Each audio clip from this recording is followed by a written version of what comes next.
Rice Crypto Show.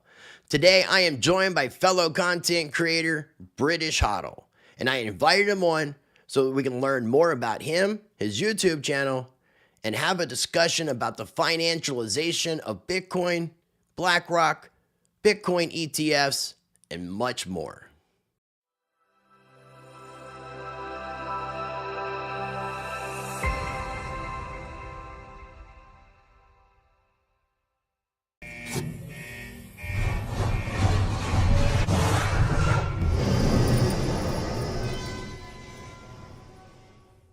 All right, ladies and gentlemen, joining me on today's episode of the Rice Crypto Show is a first-time guest, somebody who I've been checking out his channel on some research that I've been doing.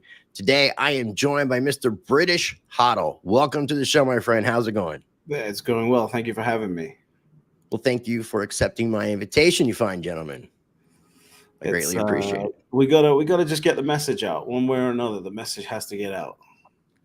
I agree, man, and I really like the perspective that you are bringing to the Bitcoin ETF idea, especially the BlackRock, which I want to get into that and much more. Ironically, as I was watching and doing like various research on the BlackRock stuff, I came across your videos about 2 weeks ago, and then I think it was last week. A friend of mine who we've been on each other's channels, K-Dub from Crypto Zombie, featured one of your videos in his video because he said that you did a better job of explaining what he wanted to explain. So shout out to K-Dub for doing that. And I just thought it was ironic how the circle of life made its way, because I was like thinking I was going to reach out to you about coming on the show, which I did maybe a day or two after K-Dub's video came out. And I just thought it was ironic how I was planning on reaching out to you, been watching your videos, and then K-Dub shares this, and then here we are. So thanks for accepting the invitation. I'm looking forward to learning more about you. No, thank you for asking me. And it's interesting to see how we can either talk about it as the universe, or we can talk about it as the algorithm. I don't know which one it is, but that video, it depends. That video seems to have captured a lot of people's attention. Do we live in a simulation? That would be part of the question. That could be part of the question as well. And that would determine whether the algo is the ruler or not. Right. So that's another conversation for another day. And I think that based off listening to your videos, and I think that we can probably do more conversations beyond this one. But I wanted to kind of learn more about you, have people who watch my content learn about you. So the first question that I would like to ask is, who is this guy who goes by the name of British Hodl? Well, I'm from the United Kingdom, obviously. I am very, very proud to be British. And my parents are immigrants to the United Kingdom, and they've, done the right thing for 35 years, sacrificed their life, built a property portfolio, worked, tried to do the right thing forever for the benefit of their two children. And they've faced a scenario where they found that their property portfolio should be worth 85 to 90% more to keep up with the amount of pounds that were printed in order to maintain the value, right? Not the price, the value. And purchasing power. Right. I was very, very lucky. At 16 years old, I started working. I figured out money at a very early age in my life. And so, to me, Bitcoin was a scam right up until 2020. I had no idea what it was. My life went from real estate to stocks to gold, and then finally to Bitcoin. But once the penny dropped, all of my 17, 18 years of experience clicked into place in one moment.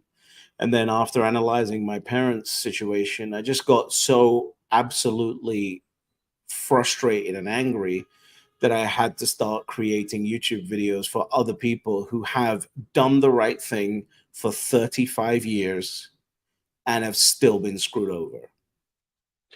It's a good way of putting it, man. I was going to ask you why you decided to start a YouTube channel, so I guess you kind of answered that.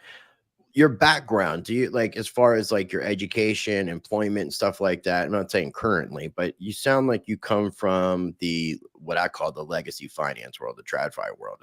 Am I correct with that? No, actually, funnily enough, no. So I started negotiating property deals when I was 16 years old because my dad was always in that, and he was always negotiating property deals, and I watched him negotiate them. And then at like 15 and a half, I was a little bit arrogant. And one time when he got off the phone, I said, "Hey, that looks easy." And the best gift that he ever gave me was saying, instead of, well, he basically said, "Show me." Right. So suddenly at the age of 15 and a half, I had to realize that my mouth had just written a check that my body had no idea how to cash, and figure that out. So that was my journey starting from then. So I had to learn what mortgage brokers were, what lawyers were, what contracts were, what realtors were, what developers were at an age of 15 and a half, 16 years old. So from that, I went on to learn about the stock market, learn about gold, learn about TradFi. So even though I understand finance, I didn't work for a financial institution. I've never done that. I've only ever worked for myself. Even when I worked with my dad, it was more on a, it was not more on a, it was a commission based position. Okay, that makes sense. And so that means you're more self-taught when it comes to the economics and finances. Yeah, and I've been blessed to have the best mentors that I could have for the journey that I've had. Now, are you talking like in-person, real-life mentors, or people that you've learned from that might be like YouTubers, influencers, stuff like that? More in person for me, but Okay. both, but Okay. definitely both. So yeah. You sound like you have some insight and knowledge of Mike Maloney. Yes, of course. Okay, because it sounds like you got a really good grasp on like the Hidden Secrets of Money series, talking about money versus currency, the devaluation, the inflation, the comparison of Rome to America, and things to that effect. Yeah, I think Mike has done a really good job. I wish he leaned more into the Bitcoin side. And again, I was in the gold space, so I know all of these guys. And so, I think a lot of the gold and silver guys are completely missing, just like I did, by the way. I'm not saying Peter Schiff. are completely missing what's going on with Bitcoin and why Bitcoin's actually important. It's almost like when you're in the gold space, you sit there and you go, every single problem that I know exists gets fixed with Bitcoin, but I can't really talk about Bitcoin. It's weird, right? And I sold my gold position fully and finally in November of 2020, and replaced it with Bitcoin, and I've never been happier. When you say your gold position, are you talking like paper contracts or real gold? Both.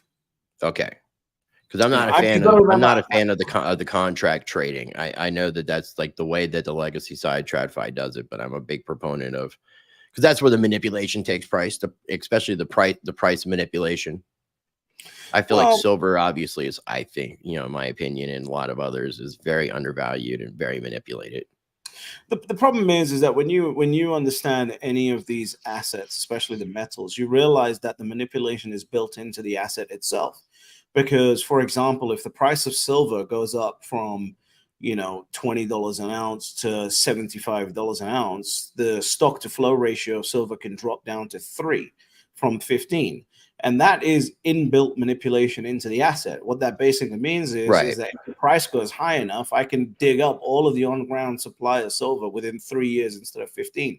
So it's not as hard of an asset when you look at the supply curve as people think it is.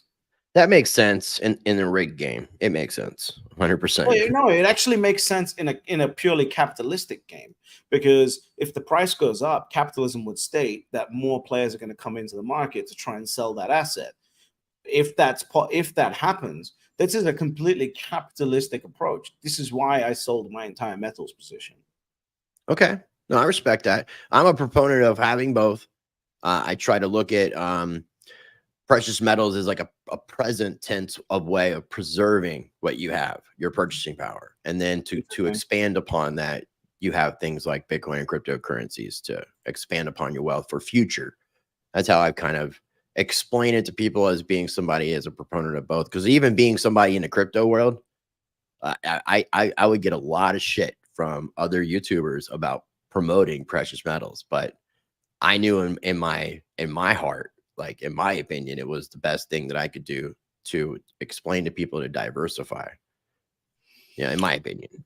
Yeah, I get it. I disagree with that because I just personally I don't see the value of holding gold in my portfolio at this point. When you bring up, I did a video called "Want to Stay Poor," by real estate, by stocks, real estate, and gold, and that's because if you bring up the valuation of gold priced in M2 money supply, right, we're hitting 1980s lows in terms of value protection. Right. So yes, one day gold can be repriced, and that will protect the value of what you put into it, and that's true. Sorry. No, you're good. What I was getting at was just listening to what you're saying is like for people that have savings versus putting your money to work. Because if you have X amount of capital and you've got that money being used to bring in some passive income and some other ways of producing more income, that makes sense. But for those that don't have those opportunities and have savings, let's say they have $10,000 that they want to save. To me, the best way to keep that purchasing power would be something like gold. Yeah, that's one perspective. Personally, I would go 50% Bitcoin, 50% cash, right? Okay. And I would just maintain that. That gives you a little bit of time to sleep and gives you the upside on the Bitcoin side to give you the powerful wealth growth that you want, that you need as well at that point. And believe me, I don't want to sit here and have a conversation where we're having a circle jerk and agreeing about everything. So I Yeah, like the fact that we're not 100% eye to eye with things, but we're on the same camp when it comes to buy Bitcoin. right. Now, because I know you said you sold your gold position. Yeah. Also, I do want to remind people I'm going to have links down in the video description for anything I do screen share.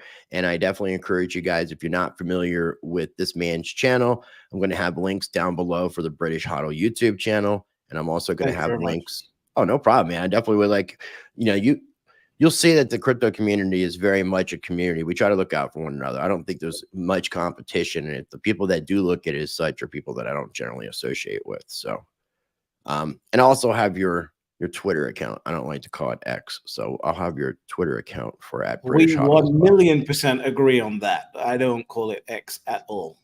Sweet, cool. We're finding some common ground here. Good. All right. So, when and why did you ultimately decide to get involved into Bitcoin? So I was it was during the pandemic, and I was walking around the local park where I live, or I lived in London. And that was a friend of mine who I started, because we got to remember, I come from traditional assets, traditional finance, etc., etc. So to us, you mentioned Bitcoin, and it's for the sandal wearing, t-shirt wearing morons, basically, right? So I just always thought it was a scam. And then a friend of mine who I really respect changed his tune. Just all of a sudden changed his tune.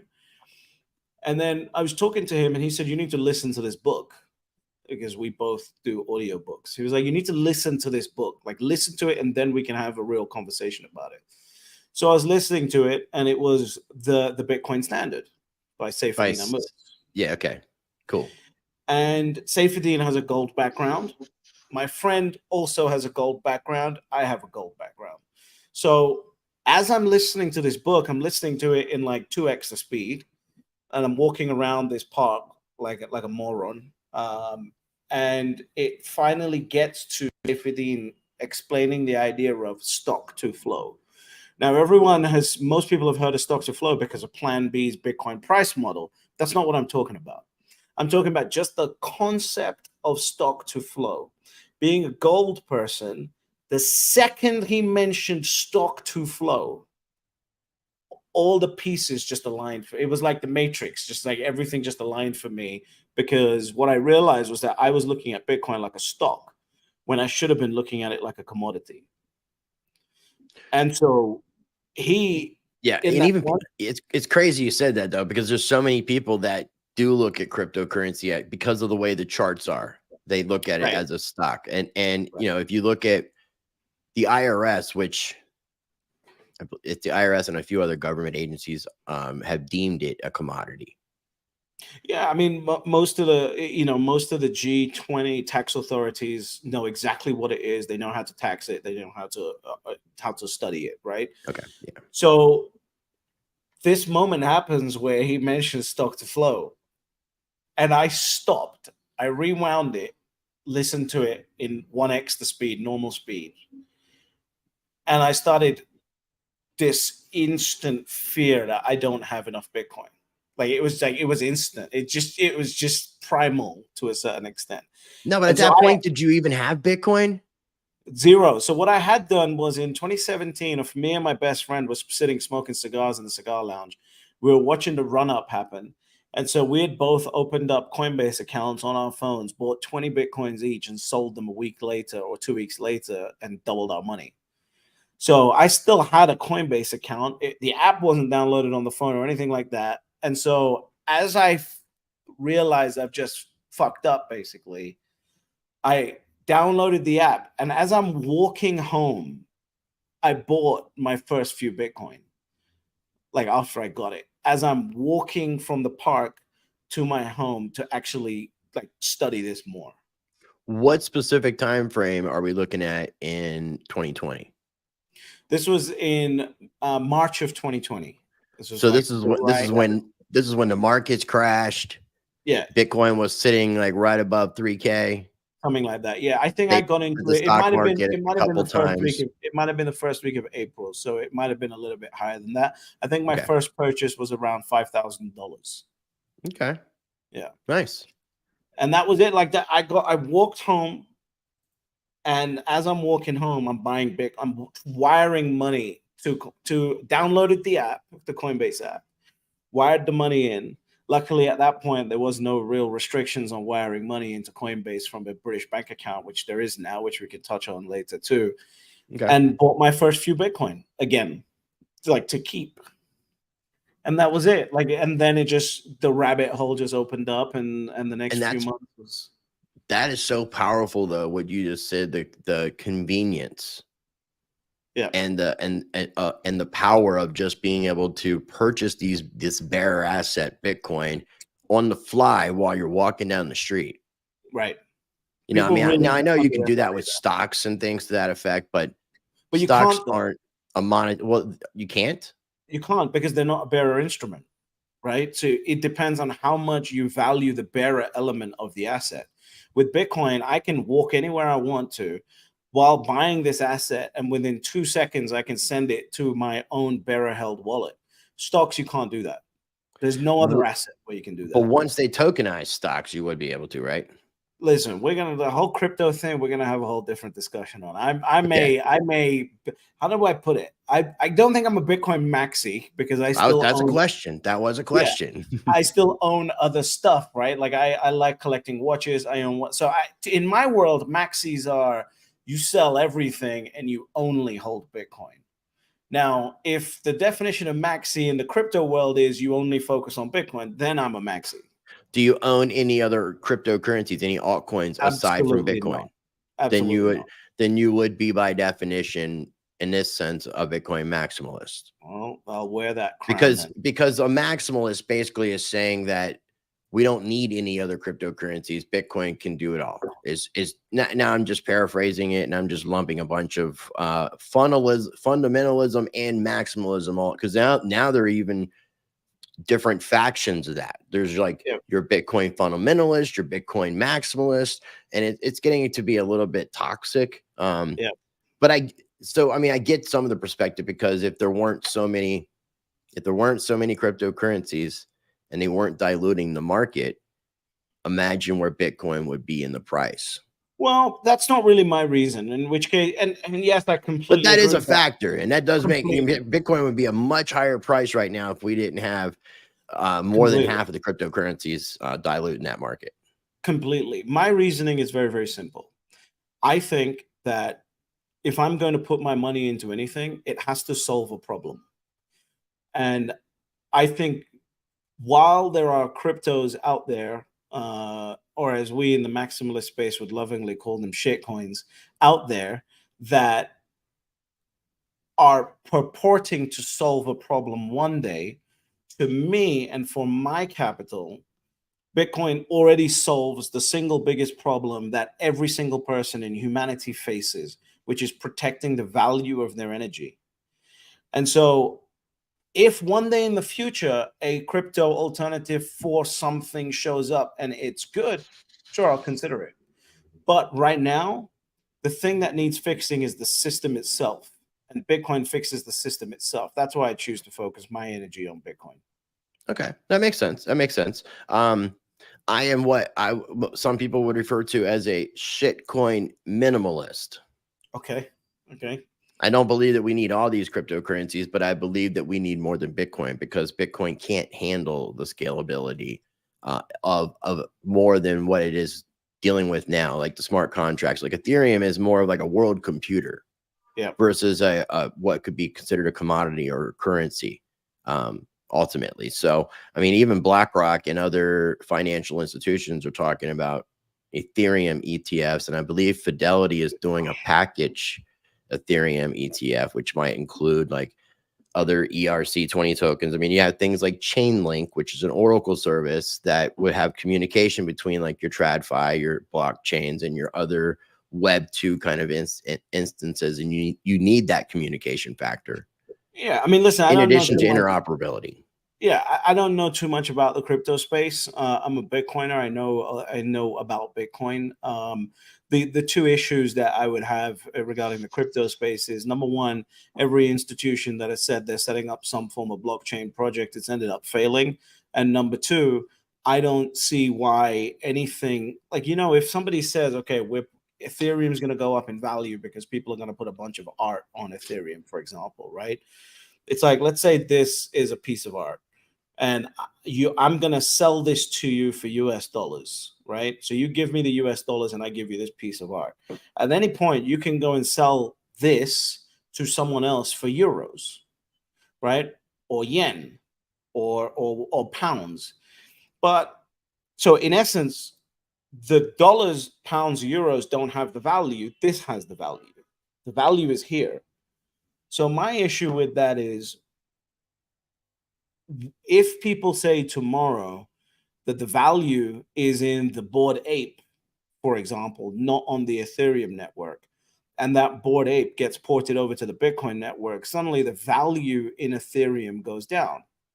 That's my issue. I haven't found a solution that makes me feel comfortable with that. I don't believe any of that has true value and purpose at this point. So for Okay. me, my capital is going to go into the one thing that where I see the problem has already been solved, not one day going to hopefully be solved. And in that time period between now and then, we allow morons like Sam Bankman-Fried to scam people's aunts, grandmas, parents, brothers and sisters to steal their money. Yeah. No, I completely agree with you with that. I mean, I definitely like the way that you put your perspective, and I try to be respectful to all perspectives, and I totally get it. And I appreciate you sharing it. So, one more personal type question, and then I want to get into the Bitcoin ETF stuff. What is that style glass that you hold, and is it wine in the glass, or what is it that you're drinking This out of? this one right here, Yeah, this is it's a cold tea.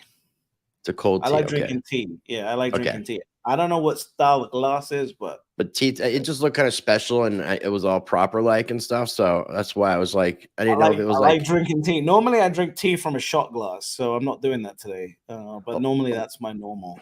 a If it's lot of hot Brits tea, I'll do. drink it from a shot glass. A lot of Brits like the tea. And I Yeah. meant to say something earlier, that not that I'm from, but my lineage is from Wales, Ah, okay. of the royal Lovely. tribes of Wales. Yeah. So Lovely. Prince Reese, Rice, however you want to pronounce it. He was in the Battle of Bosworth, Hmm. um, with the War of the Roses. I think that's King Henry VIII time period, if I'm not mistaken. But that particular relative, and I'm not sure of my relation, was rumored to have killed him with a poleaxe. So it's pretty ballsy move there. So to move on, Yeah.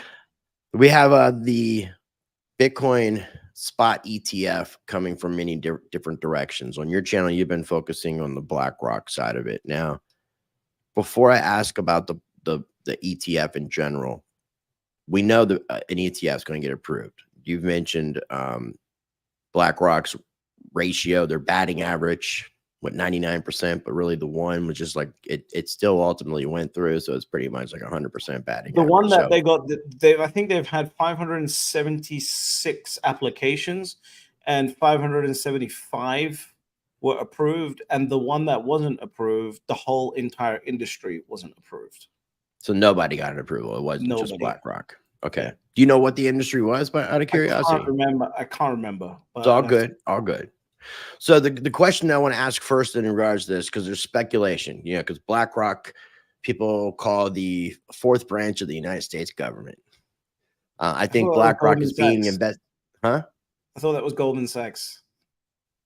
No, because BlackRock is in charge of a lot more assets than Goldman Sachs, and you have a lot of BlackRock appointed people in the presidential cabinet in different positions. I think that there is an investigation going on with BlackRock, and the people that are investigating it are the people that work for BlackRock in the United States government.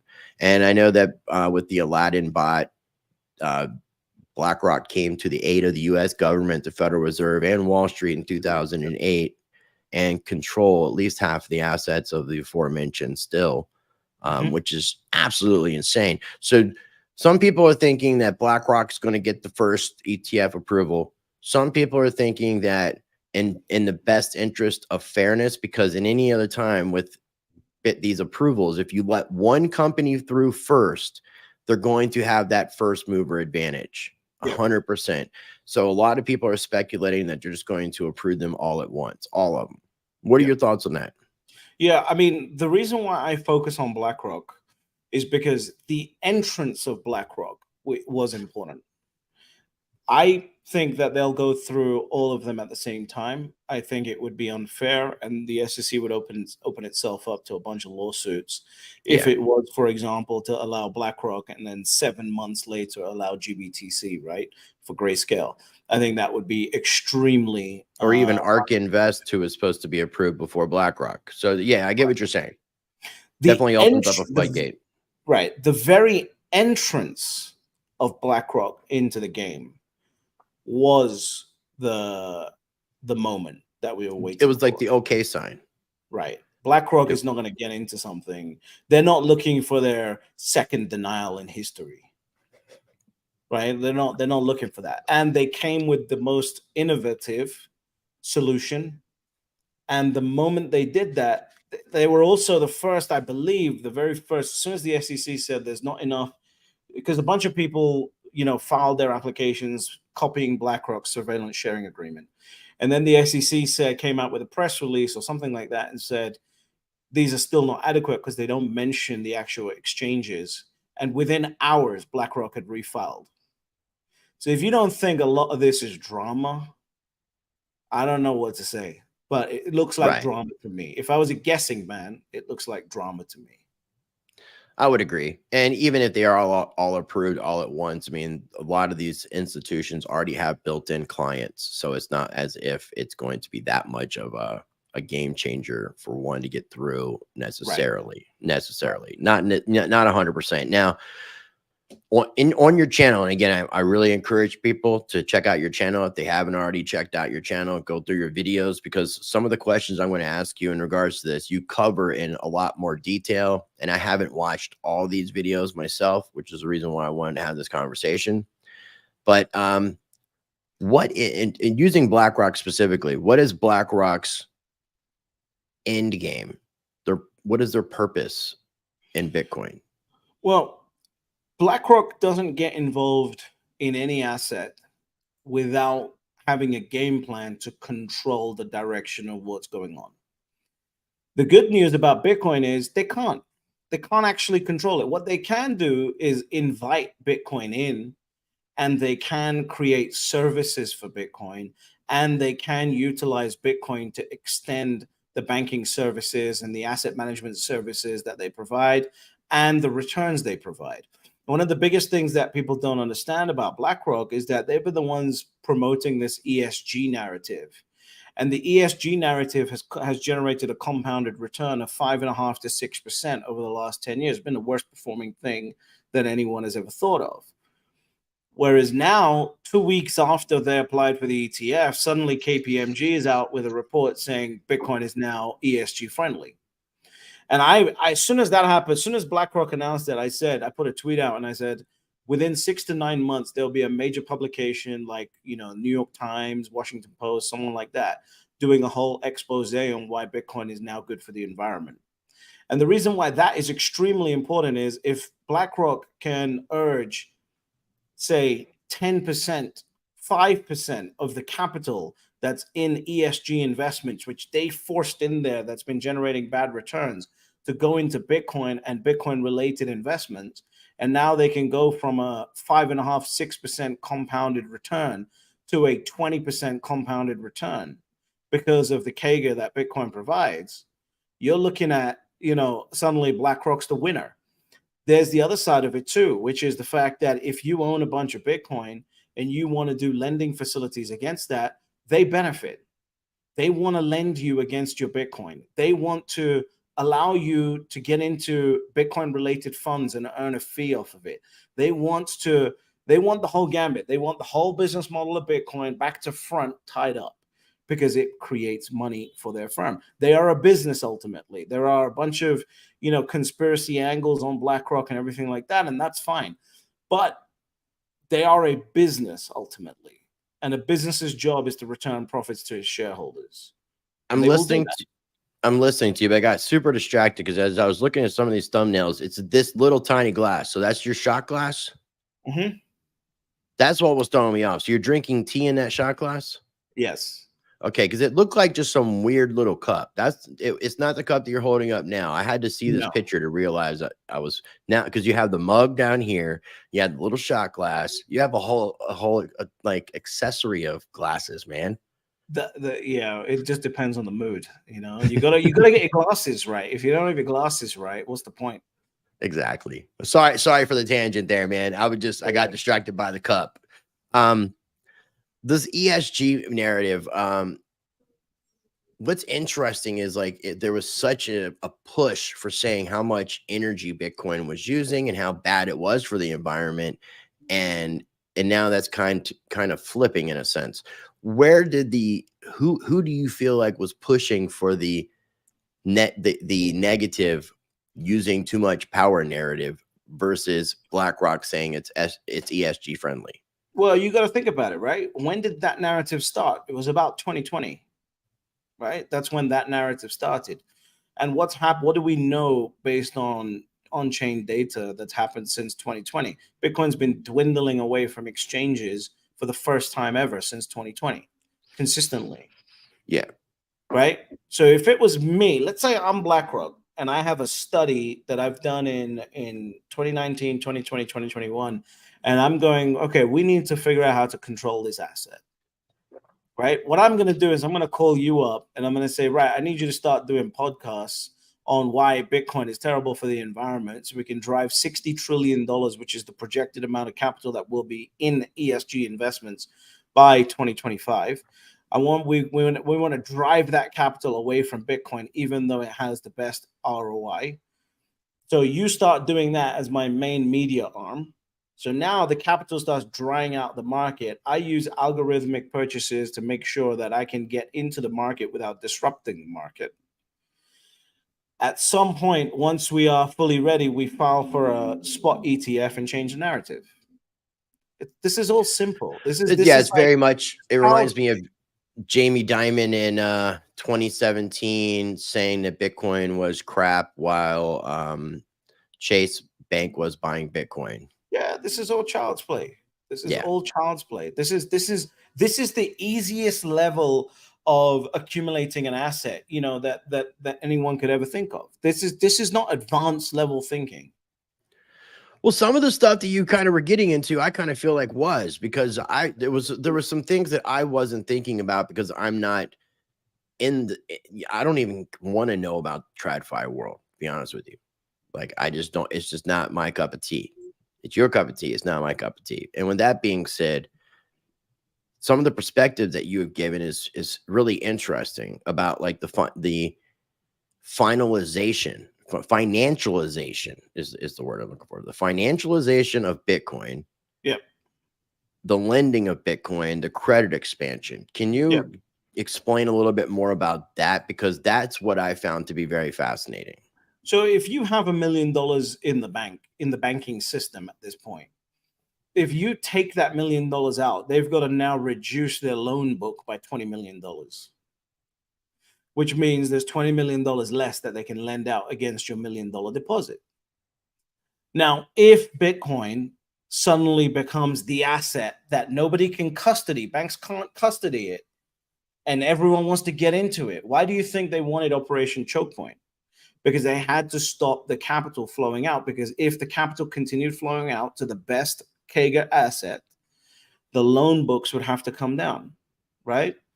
So what they want to do is prepare an environment where they can actually custody the asset, because then they can lend against it.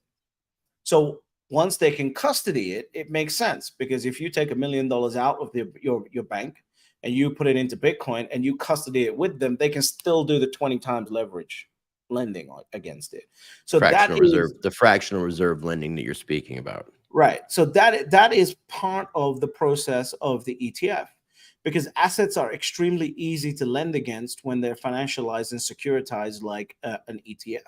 If you own $10 million of the SPY ETF, I can loan you against that within 2 clicks of a button without any considerations of what's going to happen, because it is collateralized. It is a collateralized asset. They can't do that with Bitcoin. It's complicated. There's a couple of companies trying to do that. Unchained Capital has done it the most successfully from what I can see. But the problem is you're paying a 12% interest rate to borrow against your Bitcoin. And then you got to do all this weird multi-sig stuff that someone with, low technical expertise and multi hundreds of millions of dollars is not going to do. Whereas if I have an ETF, I can go into my Interactive Brokers and Charles Schwab account, click 2 buttons and borrow against my ETF holdings pretty simply on SPY. And that's exactly what will happen with the ETF. And that's why the ETF is extremely important. So you say the lending would be not based off custody of your Bitcoin, it would be custody of your ETF? Yeah, simple. Okay, And that and makes the sense. I and was just to thinking it was more of custodying the Bitcoin. no, just to make it clear, the custodying of your ETF to lend against it to get what's known as a stock loan against it. We've been doing that for decades. We've been doing that for 100 years. So all of the infrastructure, rails, and everything else that you need to make sure that that goes through successfully is already in place. All you do is you get the ETF approved and then you plug it into that system. So all of these environments where people are trying to talk about, we need a Bitcoin lending market, we need a this market, we need a that market. The problem with all of those conversations is that the risk profile no bank wants to deal with because of the custody arm of it. So, which makes sense because while you were talking, I'm thinking like there was regulation passed in the United States that allows for banks to custody crypto, but there's not very many that do it. There are a handful. yeah. And I believe the European Union laws, EU laws, allow for banks to custody crypto, because I think Deutsche Bank is now going to start offering custodial services. That's right. So for those entities, I mean, I get what you're saying. It's crazy because you have to take the underlying asset, wrap it in an ETF so that you can do all the things that you do in the traditional financial world with. Yeah. But at the same time, I'm kind of betting that, and this could be another conversation for another day, is I'm betting that the financial system as we know it is going away. I get that. I just disagree. We're at the end of that. Just like Mike Maloney kind of talks very much about the end of this fiat cycle, where the fiat money always goes back to its intrinsic value. And whether the CBD system, which is being introduced, is the new system, I don't know. But it seems like we are at this crossover point of an end of one system and coming into the beginning of another. I certainly agree that the dollar needs some transformation. I don't agree that we're on the absolute precipice of that just yet. I think there's probably 25 to 30 years left on the life of the US dollar at this point. So you think that with an ETF, a Bitcoin ETF, being a spot ETF being approved and lending off the ETFs and the credit expansion would help the financial system, the TradFi system, Of ultimately course. to. So it Yeah, would almost, in a sense, a Bitcoin ETF could come and save the day for the banks. absolutely. The banks need Because Bitcoin to yeah, save well, the their banks are asses. falling apart and failing right now. That's what I'm saying. They need somebody to come save the day for them, and Right. it makes sense what you're saying, but a real Bitcoin maximalist really would hate the TradFi system. So you're kind of a half foot in, like 1 foot in, 1 foot out, as I'm learning more about you. Yeah, I mean, listen, look, But I I get your have perspective, arguments. and I respect it. Yeah, I have arguments with everyone. At the end of the day, I can only share my perspective on it, and I'm telling people honestly what I think the point of Bitcoin is. Here it is. Bitcoin is the cleanest, purest asset that the United States could use to pump all of its inflation into to create the credit expansion that it needs to create to get out of the situation that it's in. You can't Which do I that with was looking. property. You can't do Yeah, that with properties. You can't do that with the stock market. You can't do that with gold. You can't do that with anything else.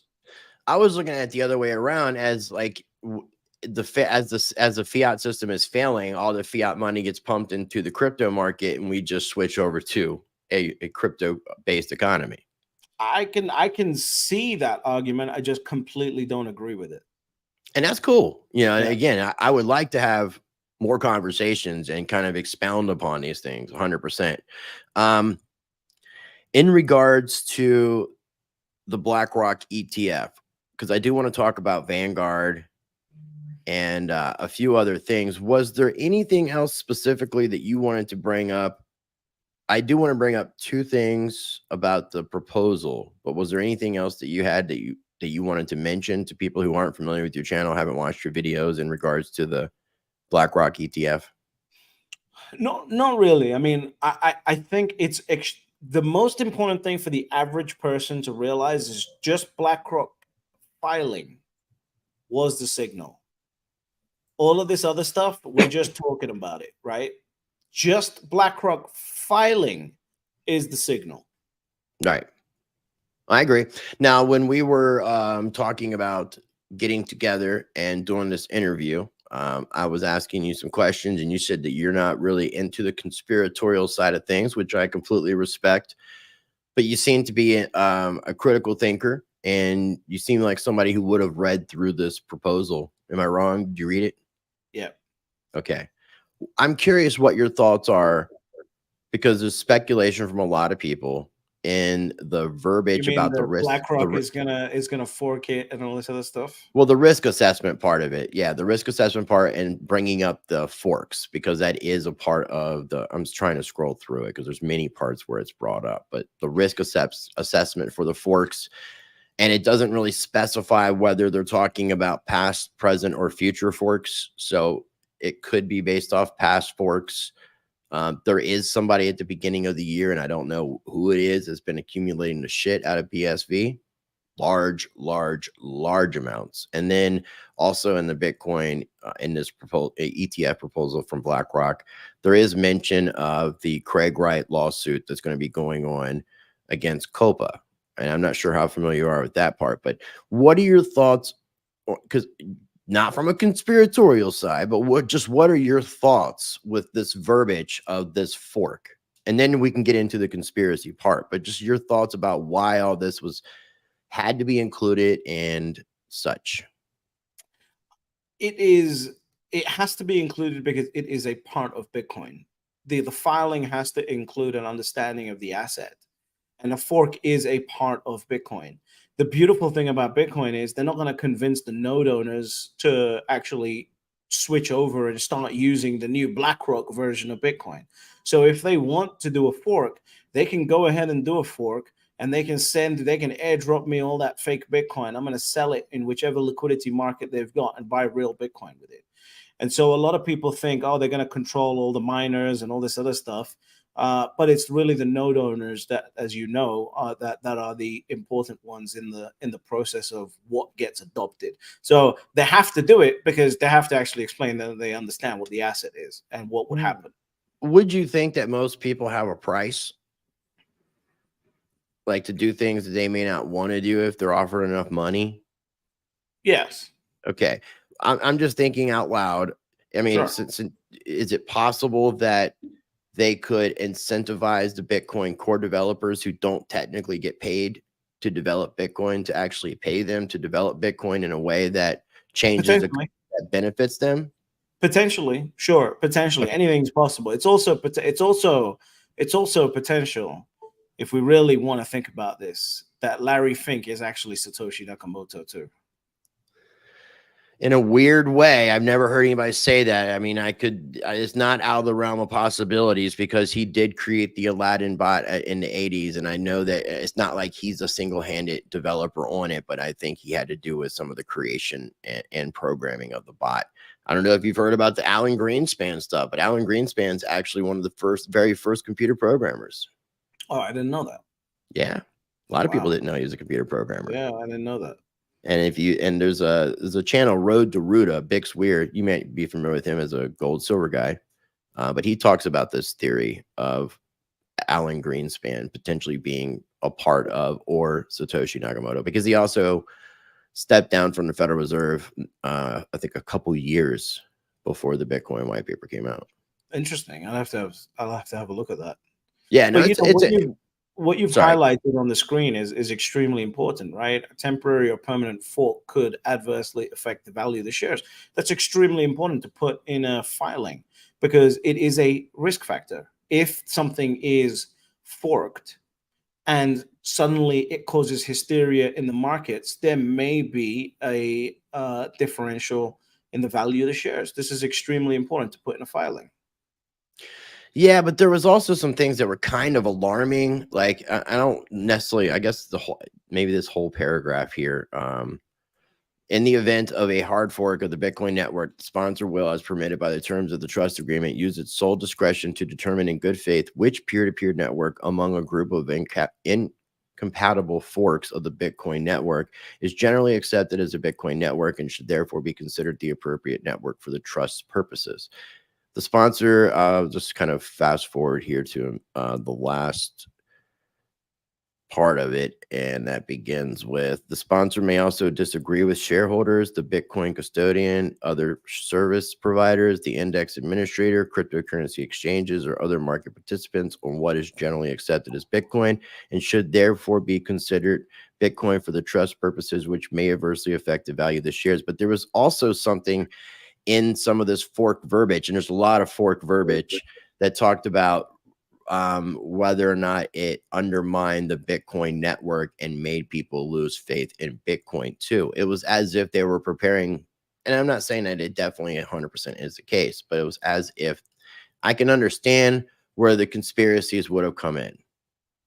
It makes So, sense. so can I. And So, then so also looking at them buying miners, getting into the whole mining game along with Fidelity and Vanguard, and then Vanguard itself, how much they put into it. If you put in the combination of the miners, all these different things that they're doing, and what they've said in this proposal, I can understand where the tinfoil hat people would have started So getting so tingly. can I. And they're not getting into this game to try and control a small slice of it, right? Like these guys are the people that started promoting ESG while buying up forest land to sell you carbon credits from the marketing that they were trying to do.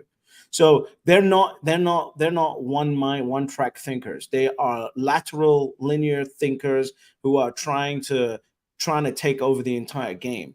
The beautiful thing about Bitcoin is that there is a 21 million supply cap, which means for anyone who is worried about a BlackRock ETF, you can just take possession of the asset.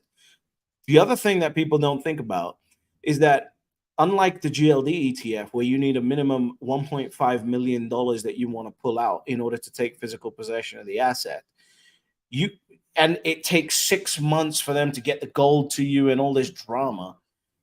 With Bitcoin, they can send you it in 10 minutes, right? So there will be a Right. limit on how much you can withdraw and when you can withdraw and how often and all this other stuff, because that's what an ETF needs. But it is such an easily holdable asset compared to the gold. So if any investors and shareholders see that BlackRock is taking the wrong turn, guess what they'll do? They'll just ask for their Bitcoin out of the ETF. Yeah.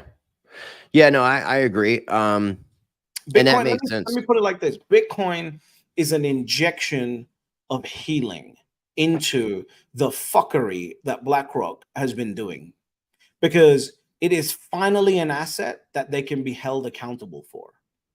They can't just issue a bunch of paper shit and carry the cost on that. Why? Because the hodlers will punish them for it. The market will punish them for it. And a spot Bitcoin or spot ETF, and in the sense of a spot Bitcoin ETF, there's the person who's issuing the ETF has to have 1-for-1 ratio of Bitcoin for the ETFs, right? Right.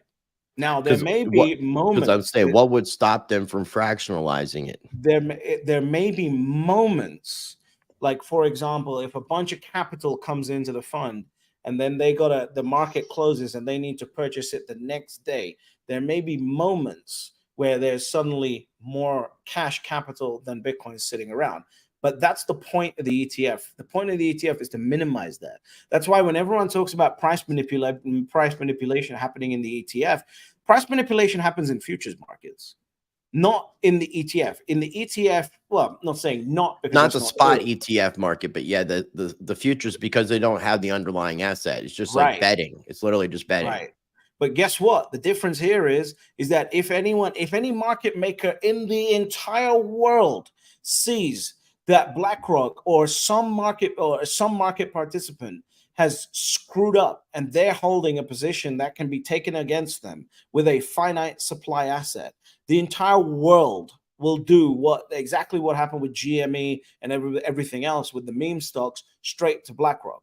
So it is much, much harder to manipulate an asset that has a finite supply, because you will be called to the altar a lot quicker than with gold, for example. Right. And I know that Larry Fink has talked about tokenizing things. So I mean, if they tokenize these ETFs and are on chain, there would be a complete way of transparency of being able to validate everything and verify 100% of everything. Listen, look, everyone. It's kind of weird because everyone always says that BlackRock's evil, all these companies are evil, etc., etc. I like to look at them as profit generating machines, which is what they are. They're businesses. They are profit generating machines. I'm not making any excuses for the amount of bullshit that they've done around the world, but they are profit making, incentive driven machines. So wherever the incentive is, they'll go towards that. And the beautiful thing about Bitcoin is no matter what your incentive is when you came to Bitcoin, Bitcoin fixes you. Right. I think mine and a lot of other people's problems with BlackRock is the fact that they're taking money that's not necessarily theirs and using it in ways that the people who are giving them the money don't necessarily know is being used for, because it's giving them partial control, like controlling shares of companies to help push the direction of these companies. And it may But not that's be. no, they're people. Who gives BlackRock money? They're an asset manager. Who gives them money? People give them money to grow their money. So Yeah, they but I'm want sure if people plausible really knew the deniability. intricacies of what some of these things that these companies were doing, they would rather grow their money in other I ways. don't There think so. are there are some I ethical just don't people think out so. there. I like to think there's some fucking ethical people I out would there, love man. to as well. I would love to as well. I just don't think that most people at that level. You got to remember, you need hundreds of millions of dollars to start becoming a client for one of these companies. I just don't think that people at that level want to have, or they want to have plausible deniability on whatever's going on, which is why they give it to BlackRock. And I get that. And like I said, I respect it. And I know I said we probably wouldn't go an hour. We're at the 53-minute mark. Are you good if we go like an We extra can 10 go. minutes over? Okay. I Yeah, just want to that's be fine. respectful of your time, my friend. I appreciate it. Last question on the proposal, the Craig Wright stuff. Have you looked into the COPA lawsuit? What do you think about it? What do you think about this verbiage? I can't comment on that uh in a way that I would be proud of right now. So Okay. yeah, Maybe we can uh, revisit it, sure. because ultimately it seems as if, and I've got a, I mean, I've got a pretty decent understanding of law, but this is in the UK. So I don't know how this would be enforced in the rest of the world. I don't know if it maybe sets precedent for the rest of the world if Craig Wright was to win. If he was to win in the UK, it would mean that he owns the rights of Bitcoin, and Bitcoin would no longer be able to call itself Bitcoin in theory. And then if that does set a precedent and he's able to use that in other courts, then it could be put on an international level, which I don't know. Does that mean that they could just change the name of the ETF, or do they have to go with? Like it. Okay. It That's what I was like kind of curious about. It sounds like it, but again, it's not something that I would make a educated comment on at this point. And Craig's not the most reputable individual when it comes to courts. I think there was just something that came out just a few days ago. We're recording this on the 14th of September, but there was something that came out.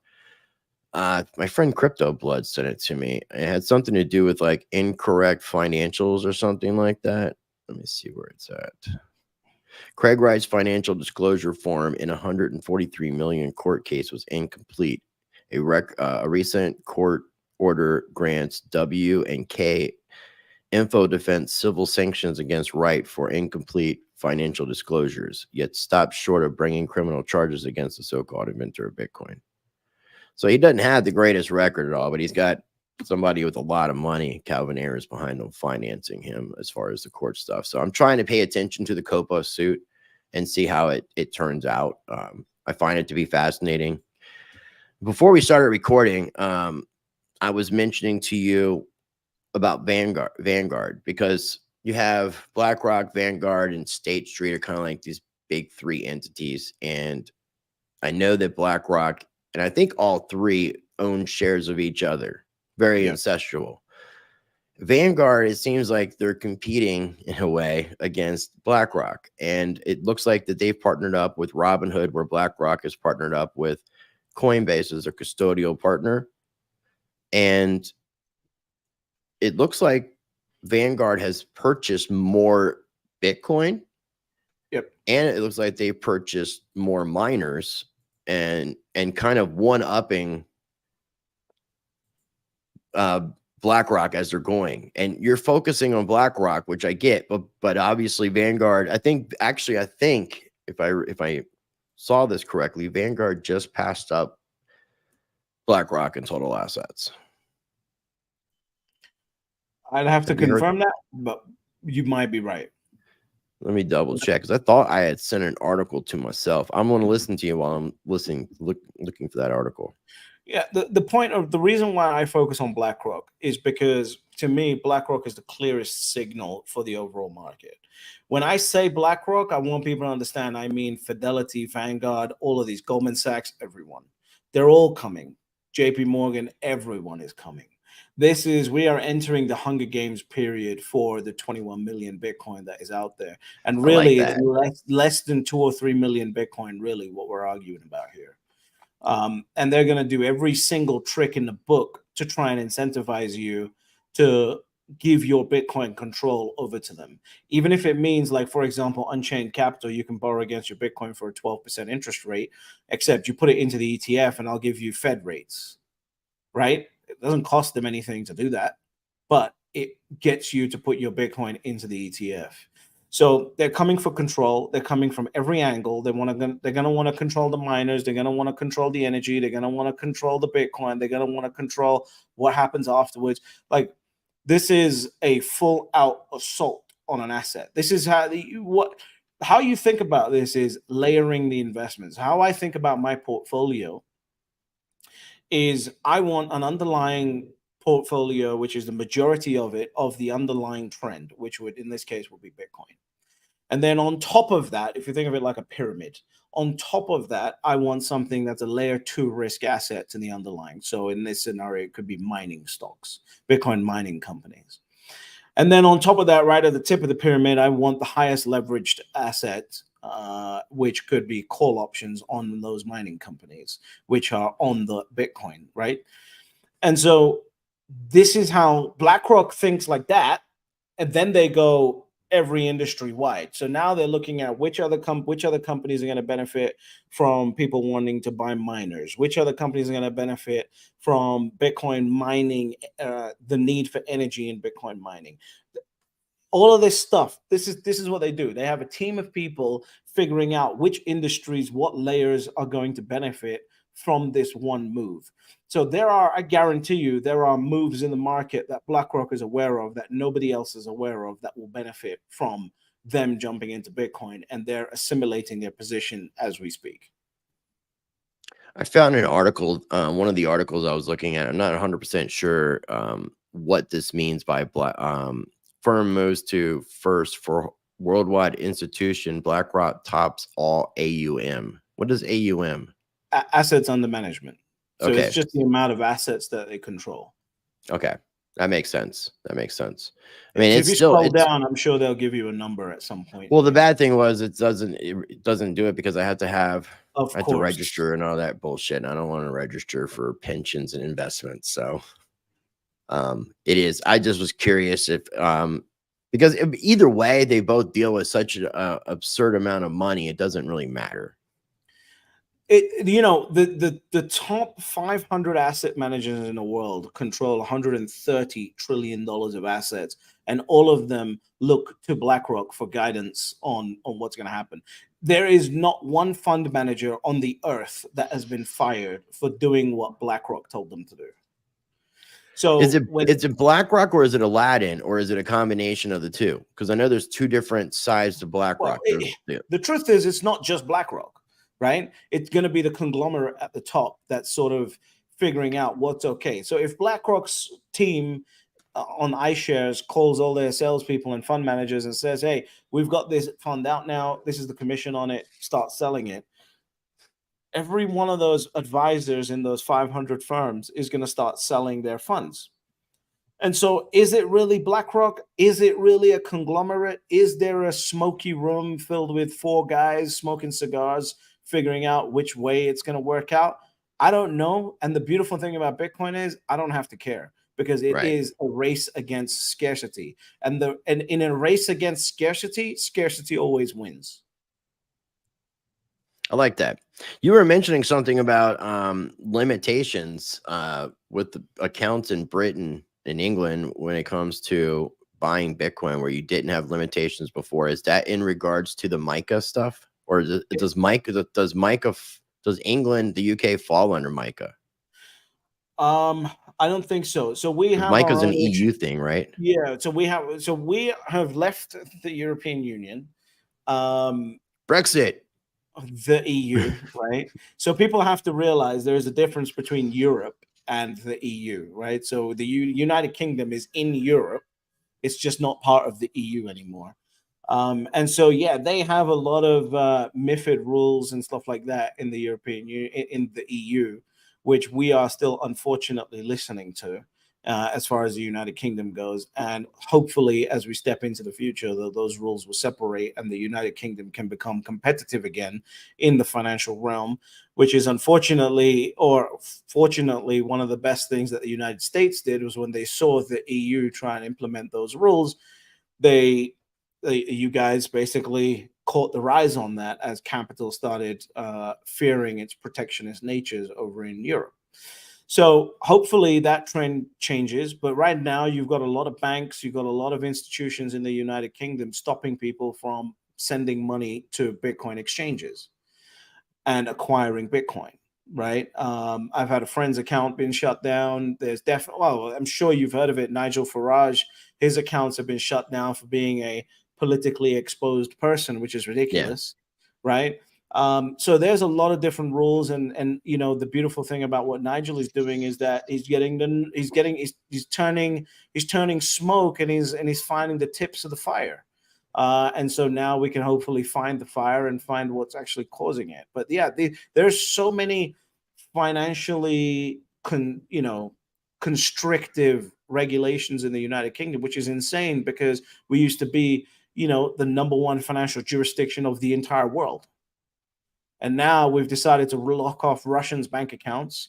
We've decided to stop people banking in the number one, in what's known as the Queen's Bank, which is Coots Bank, which is where Nigel had his funds, because he's a politically exposed person, right? And we're stopping people sending money to Bitcoin exchanges with NatWest and HSBC and normal bank accounts. It's absolutely ridiculous. Well, there's people in the United States who have gotten their bank accounts closed because they bought crypto, things to that effect. There's been content creators who have had their accounts shut down. A lot of them weren't really given a lot of reasons. It's a form of censorship. I don't know if it's like something that could be potentially like a precursor to a combination of a digital ID, a central bank digital currency, and potentially a social credit score. Maybe. I mean, that's what we see happening in China. I mean, that's not in the conspiratorial realm. It's happening, and it's whether it's whether it's happening here in the United States and whether it's happening in UK or the rest of the world. And I feel like these test beds, they test out to see how things work so they can implement it on a larger scale. And it seems like the regulation. I think it is. Yeah, I think it's absolutely coming. I think the CBDC is absolutely coming, because in order to do financial engineering in the world that we're stepping into, you have to have a CBDC. You cannot do it any other way. The prediction that I have for the future, and I'm talking, when I say the future, I mean the next 20 to 30 years. I'm not talking about the next year. We need to have a period in the United States where you have a significant amount of inflation, because we've just hit like the 130% of GDP in terms of the debt. If you had a couple years of 100% inflation and you provided people enough money to look after themselves as this inflation happened, you could then reduce that debt to GDP ratio down to 70%, and then you go off and running again for another 50 years.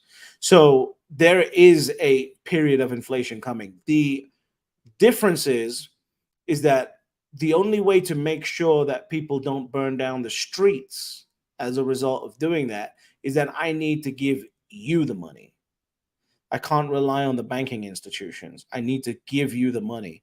That's where the CBDC comes in handy, because you open your digital wallet and suddenly there's an airdrop of dollars, which then they can control and use behavioral economics to make sure that you actually spend it to create the inflation that they need and drive your central GDP.